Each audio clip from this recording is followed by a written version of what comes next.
A very confusing part of the Internal Revenue Code is the concept of a phase out. Now, with the One Big Beautiful Bill Act, we have several new deductions, such as the no tax on tip, no tax on overtime, and increased child tax deduction or credit. We have a senior tax deduction and a new deduction for vehicle interest on new purchases. There are many, many different deductions and credits within the tax code that come with what's called a phase out.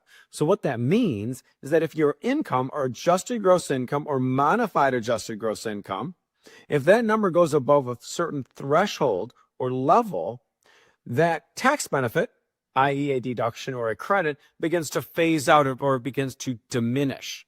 And then at some point, if your modified adjusted gross income goes above a higher level, then you're completely phased out of that deduction or credit. Now, it'd be nice if all deductions and credits had the same phase out number, but they're different for every deduction and credit. They're also different based on your filing status. So make sure you remember your marginal tax rate, which does include phase outs, is much more important than your tax bracket.